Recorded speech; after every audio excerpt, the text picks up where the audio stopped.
आज हम लोग पुनः अपने अध्ययनशाला में उपस्थित हैं। मुझे पूर्ण उम्मीद है कि आप लोग अपने गर्मियों की छुट्टियों का खूब आनंद उठाए होंगे। ग्रीष्मकालीन अवकाश पर दिए गए गृह कार्य को भी भली प्रकार से किया होगा और फिर से अपने अध्ययन में शामिल होने के लिए तैयार हो गए होंगे। आइए अब हम अपने 9 हैट्स हिंदी पाठ्यपुस्तक के माध्यम से पाठ 11 नैसर्गिक सौंदर्य की धरती कर्नाटक शीर्षक के पाठ को पढ़ेंगे, समझेंगे। इसमें लेखक द्वारा बताई गई जानकारियों को, लेखक द्वारा दी गई जानकारियों को जानेंगे।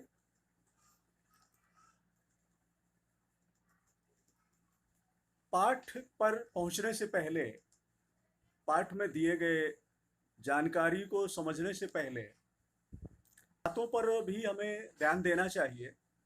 जैसे यहाँ पर कुछ प्रश्न दिए हुए हैं जिसकी जानकारी मुझे अच्छी तरह से मालूम है कि आप लोगों को इन प्रश्नों के उत्तर बहुत अच्छी तरह पता होंगे। इसीलिए ये प्रश्न मैं आप लोगों से पूछ रहा हूं। बताइए, भारत के दक्षिणी भाग में कौन कौन से राज्य हैं? प्रश्न तो समझ लिया होगा ना। हमारे देश भारत का जो दक्षिणी हिस्सा है उस हिस्से में कौन कौन से राज्य हैं, या हम यूं कह सकते हैं कि दक्षिण भारत के राज्यों के नाम बताइए। तो 1 2 3 जो भी आपको मालूम है आप बता सकते हैं। मुझे ऐसा लग रहा है कि आप लोगों ने शायद तमिलनाडु, केरल, आंध्र प्रदेश, कर्नाटक, इन राज्यों के नाम बताए होंगे या इन राज्यों के नाम को सोचा होगा। यदि आपने ये नाम सोचे हैं तो बिल्कुल सही है। अब अगला प्रश्न है कि ये जो भारत के दक्षिणी राज्य हैं, भारत के दक्षिणी राज्यों में कौन कौन सी भाषाएं बोली जाती हैं? तो भारत के दक्षिणी राज्यों में आपको भाषाएं भी पता होंगी, कौन कौन सी भाषाएं बोली जाती हैं। प्रायः आप लोग सोशल साइंस में, सामान्य ज्ञान में, जीके में पढ़ते हैं तो जरूर मालूम होगा। तो तमिल, तेलुगु, कन्नड़, मलयालम आदि ये दक्षिणी राज्यों में, भारत के दक्षिणी राज्यों में बोली जाने वाली प्रमुख भाषाएं हैं। अब एक विशेष प्रश्न है, कन्नड़ भाषा किस प्रदेश में अधिकता से बोली जाती है? मुझे उम्मीद है आप लोगों को इस प्रश्न का उत्तर भी मालूम होगा। कन्नड़ भाषा कर्नाटक प्रदेश में अधिकता से बोली जाती है। गुड।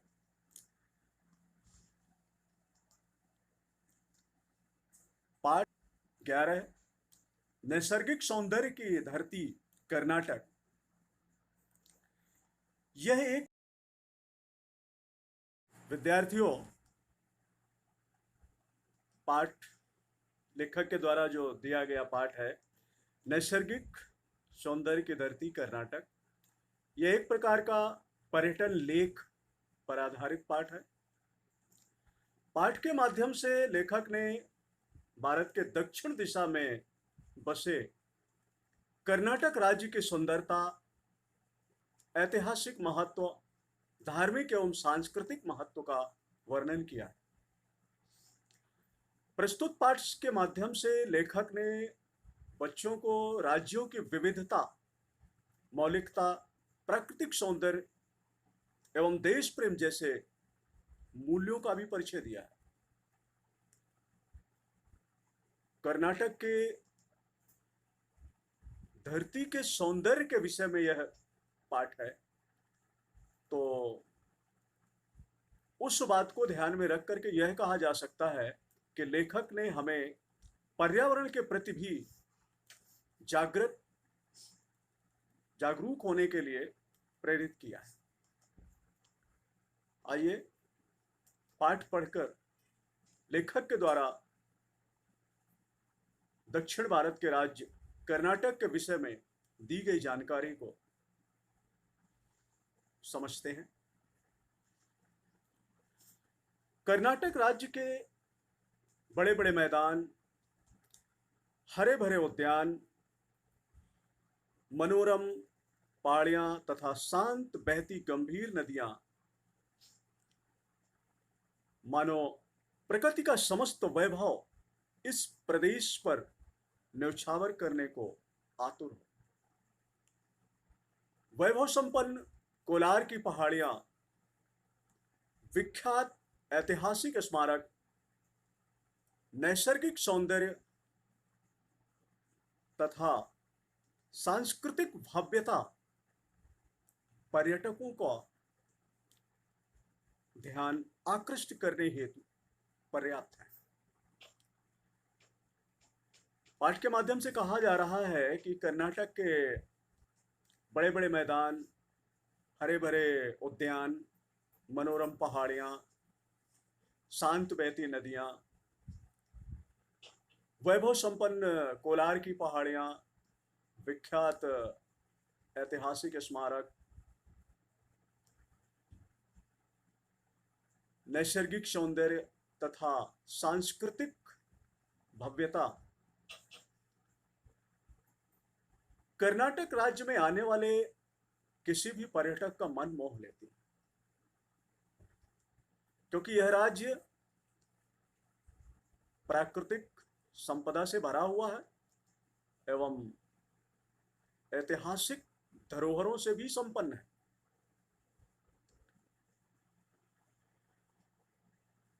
आगे बताया गया,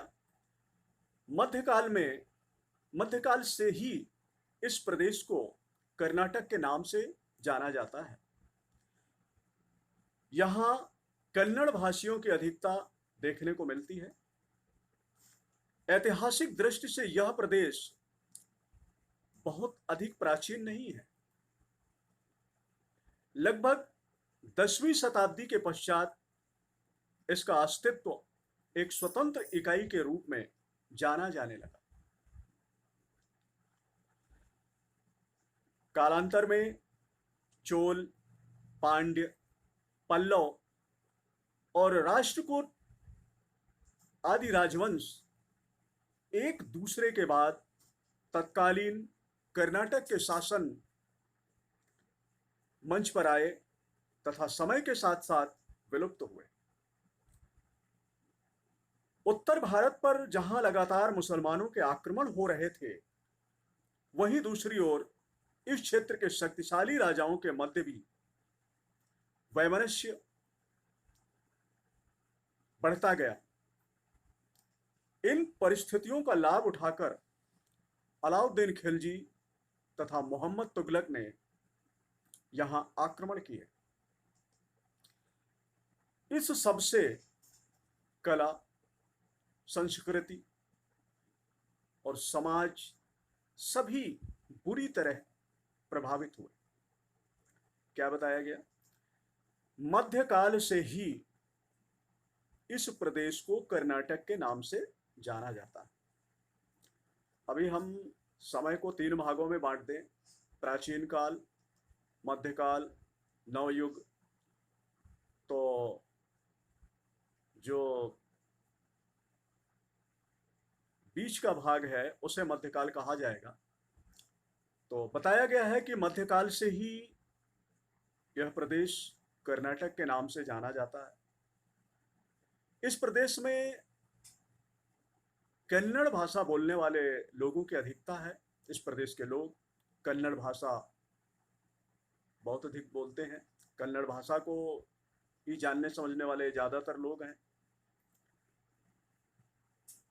इतिहास की दृष्टि से देखा जाए तो यह राज्य बहुत अधिक प्राचीन नहीं है, बहुत पुराना नहीं है। इसका इतिहास बहुत पुराना नहीं है।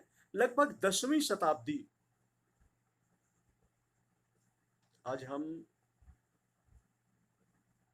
21वीं शताब्दी में पहुंच गए हैं। यह राज्य 10वीं शताब्दी में अपने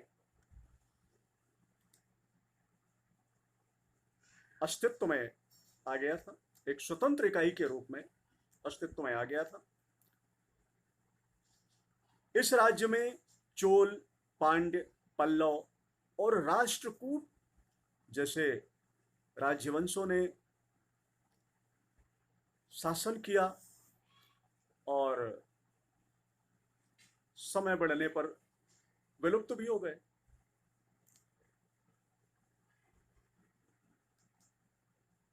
उत्तर भारत में जहां मुसलमानों के आक्रमण हो रहे थे, हमले हो रहे थे, वहीं यह वैभव संपन्न राज्य एक समस्या से ग्रसित हो रहा था। वो समस्या थी कि यहाँ के जो भी शक्तिशाली राजा थे वो आपस में वैमनस्यता अथवा शत्रुता पाल करके बढ़ रहे थे। इसी बात का लाभ उठाते हुए आक्रमणकारियों ने यहां भी आक्रमण किया और अभी जो भारत मुसलमानों के आक्रमण को झेल रहा था, यहाँ के शक्तिशाली राजाओं के आपसी वैमनस्य के कारण अब भारत का यह दक्षिणी राज्य अलाउद्दीन खिलजी तथा मोहम्मद तुगलक जैसे मुगल आक्रमणकारियों के द्वारा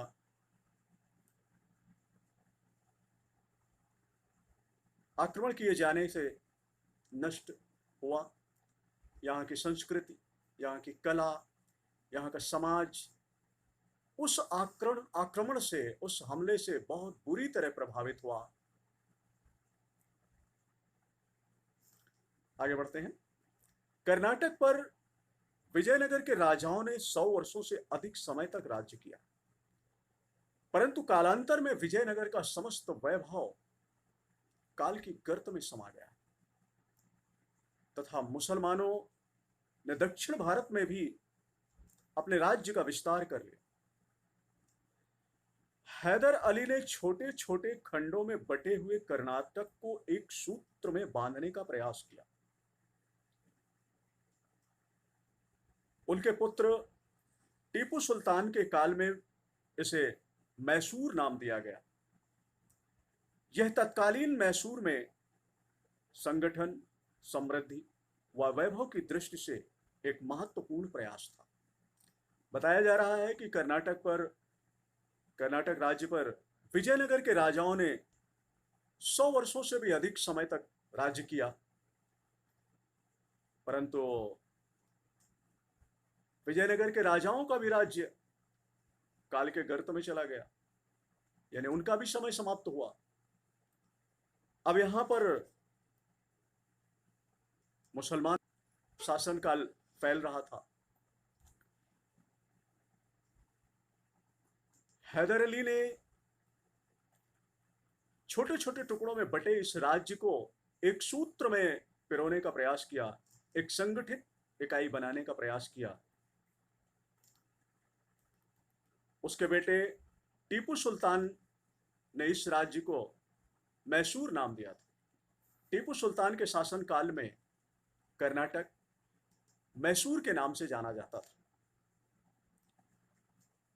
इस प्रकार तत्कालीन मैसूर, यानी उस समय का मैसूर,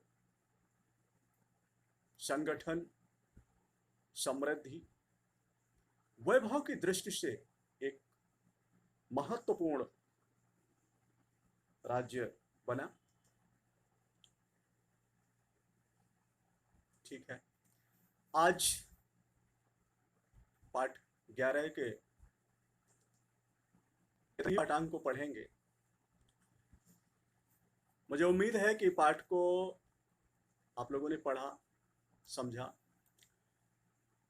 यदि कहीं पर कोई संदेह है तो आप अभी इस वीडियो को रोक करके अपनी बुक उठाएं,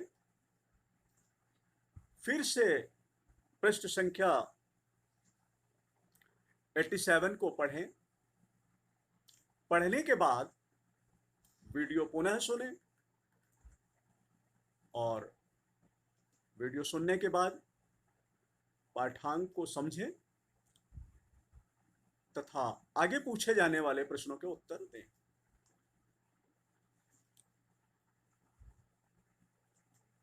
पाठ को पढ़ने के बाद कुछ प्रश्न हैं यहाँ पर। मुझे पूर्ण आशा है कि आप लोग बहुत ही आसानी से इन प्रश्नों के उत्तर जान जाएंगे। पहला प्रश्न है, कर्नाटक प्रदेश को कब से कर्नाटक के नाम से जाना है? मुझे लगता है पाठ को यदि आपने ध्यान से पढ़ा है, बुक आपके पास है, तो आप तुरंत ही इसका उत्तर बता देंगे। मध्यकाल से ही कर्नाटक प्रदेश को कर्नाटक के नाम से जाना जाता है। कर्नाटक राज्य, दूसरा प्रश्न है, कर्नाटक राज्य कब से एक स्वतंत्र इकाई के रूप में जाना जाने लगा? सबको पता होगा इसका उत्तर। कर्नाटक राज्य कब से एक स्वतंत्र इकाई के रूप में जाना जाने लगा? 10वीं शताब्दी के पश्चात कर्नाटक राज्य का अस्तित्व एक स्वतंत्र इकाई के रूप में जाना जाने लगा था।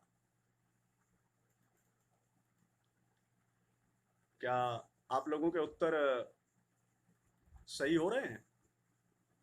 यदि नहीं हो रहे हैं तो पाठ को फिर से ध्यान से पढ़िएगा, इस पाठांक को फिर से ध्यान से पढ़िएगा और पढ़ने के बाद इन प्रश्नों के उत्तर स्वयं ही मौखिक रूप में देने का प्रयास करें। अगला प्रश्न है, अलाउद्दीन खिलजी एवं मोहम्मद तुगलक के आक्रमण से क्या पूरी तरह प्रभावित हुआ? तो अलाउद्दीन खिलजी एवं मोहम्मद तुगलक के आक्रमण से इस राज्य की कला, संस्कृति और समाज बहुत बुरी तरह से प्रभावित हुआ। अगला प्रश्न है, कर्नाटक राज्य में विजयनगर के राजाओं ने कितने वर्षों तक राज किया? तो इसका भी उत्तर आपको मालूम होगा। कर्नाटक राज्य में विजयनगर के राजाओं ने 100 वर्षों से अधिक समय तक राज्य किया। ठीक है, अब हम पाठ को पढ़ने के बाद गृह कार्य की ओर बढ़ेंगे। आज का गृह कार्य है, आप देख रहे होंगे सामने स्क्रीन पर आपको 3 प्रश्न दिखाई दे रहे हैं। इन प्रश्नों के उत्तर आपको अपने हिंदी नोटबुक 1 में लिखना है। प्रश्न और उत्तर दोनों लिखिए। प्रश्न है, कर्नाटक राज्य पर अपना समस्त वैभव न्यौछावर करने को कौन आतुर है? बहुत ही कठिन प्रश्न नहीं है, बहुत ही साधारण सा प्रश्न है। यदि उत्तर नहीं समझ में आ रहा है तो पाठ को एक बार फिर से पढ़िए और जैसे ही पाठ को शुरू करेंगे आपको तुरंत इस प्रश्न का उत्तर मिल जाएगा। समझकर अपने शब्दों में उत्तर लिखिएगा। उत्तर भारत में मुसलमानों के आक्रमण के समय कर्नाटक की क्या हालत थी? इस प्रश्न का उत्तर भी आसानी से मिल जाएगा। पाठ को पढ़िए, समझिए और समझकर अपने शब्दों में उत्तर दीजिए। कर्नाटक राज्य को एक सूत्र में बांधने का प्रयास किसने किया? ये तो एक शब्द में सबने उत्तर बता दिया। किसने किया? हैदर अली ने। सही है। कर्नाटक राज्य को एक सूत्र में बांधने का प्रयास हैदर अली ने किया। ठीक है, अब इन प्रश्न और इनके उत्तर आपको हिंदी नोटबुक में लिखना है।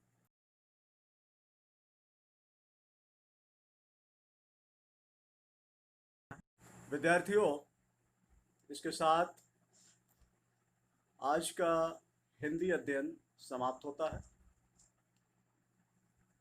पाठ को आप लोग अपनी हिंदी पाठ्यपुस्तक के माध्यम से पुनः पढ़ें। पढ़ने के बाद यदि कहीं संदेह लग रहा है तो वीडियो को भी सुन सकते हैं और बताए गए कार्य को हिंदी नोटबुक 1 में आपको करना है। धन्यवाद।